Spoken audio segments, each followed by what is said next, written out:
We all squat every single day, whether we realize it or not. Even if you've never worked out a day in your life, you squat every day. You know how? You have to get on the toilet, right? You have to sit down. All of those things are basically forms of squat. Now, here's something that I want to ask you. If you ever paid attention, actually watch your movement. Take a look at what you do when you're squatting, quote unquote, without weights or with using weights if you're doing a workout versus what you do when you sit down. And tell me if it's the same.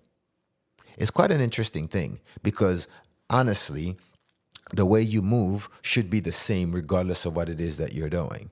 But what I always see with people is the way they squat and the way they sit down doesn't tend to be the same. There's a big difference between the two. Now, I understand, obviously, sitting down, there's a chair, there's something stopping you. Squatting, there really isn't. So it's technically not the same, even though it's the same. But the movement pattern should be identical. The way you move, the way you engage in each one of those scenarios should be identical.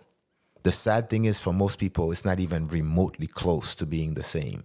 There's a drastic difference between what they do when they sit down versus what they do when they squat. And that is a problem. And that is a way to guarantee that there will be issues with what you do with squatting later on. So if you're using weights and you're doing things and you're finding yourself having pain and other things happening when you're squatting, that's probably part of the reason why, because your mechanics are off and you haven't figured out how to fix that. Those are all things that really should be looked at and addressed because, again, they have an impact on how you live, what happens, where you go, whether you pain free or whether you actually suffer.